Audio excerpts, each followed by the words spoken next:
Hello అండి, welcome to our channel. అందరికీ శ్రీకృష్ణ జన్మాష్టమి శుభాకాంక్షలు.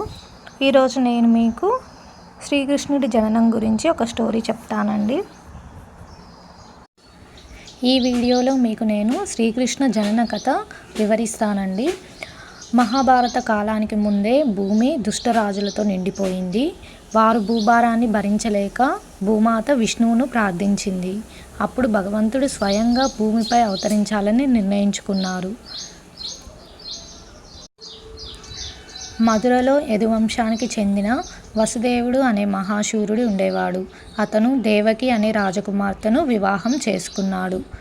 ఆ వివాహ సమయంలో వాళ్ళకి ఆకాశవాణి వినిపించింది.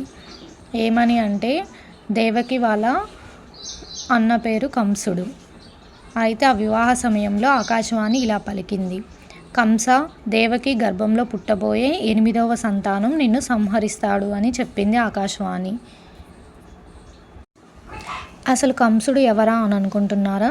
కంసుడు ఎవరో కాదండి. కంసుడు మధుర నగరానికి చెందిన రాజు. ఆయన ఉగ్రసేన మహారాజు కుమారుడు. కానీ కంసుడు తన తండ్రిని సింహాసనం నుండి తొలగించి స్వయంగా రాజ్యాన్ని ఆక్రమించాడు. కంసుడు యదువంశానికి చెందినవాడు. చాలా క్రూరుడు, దుష్టుడు. కంసుని స్వభావం చాలా కఠినంగా ఉంటుంది. అతడు చాలా బలవంతుడు కానీ క్రూర హృదయం కలవాడు. అతడు రాక్షసులతో స్నేహం చేసేవాడు. అతని పాలనలో ప్రజలు చాలా కష్టపడ్డారు. అతని మనసు ఎప్పుడు భయంతో నిండిపోతూ ఉండేది.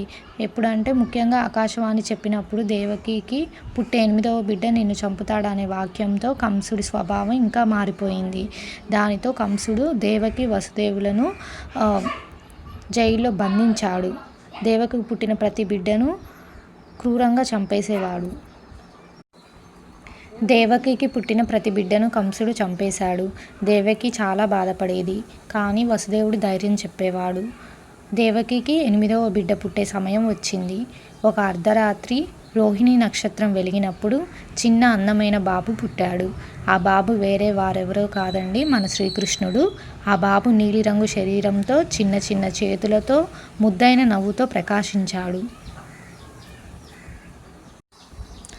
నేను కంసుని సంహరించడానికి, ధర్మస్థాపన కోసం పుట్టాను అని చెప్పి శిశు రూపాన్ని ధరించాడు ఆ భగవంతుడు. అప్పుడు ఆ సమయంలో జైలు తలుపులు తావే వాటికల్లా అవి తెరుచుకున్నాయి. గంగా నది మార్గం కల్పించింది. వసుదేవుడు ఆ శిశువును తలపై పెట్టుకొని గోకులానికి వెళ్ళాడు.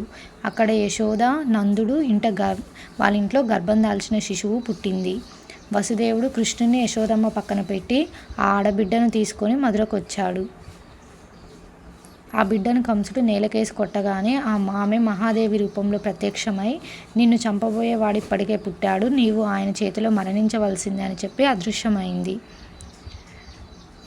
ఇలా ఉండగా నందుడు, యశోద దంపతుల దగ్గర కృష్ణుడు పెరిగి పుతన, శంఖాటుసుర, త్రినావర్తుడు వంటి రాక్షసులను సంహరించాడు. తర్వాత కంసుడిని కూడా వధించాడు. శ్రీకృష్ణుని జననం సాధారణ జననం కాదు, అదొక దివ్య అవతారం. భూమిని దుష్టుల నుండి విముక్తం చేయడానికి, ధర్మంని రక్షించడానికి జరిగినది.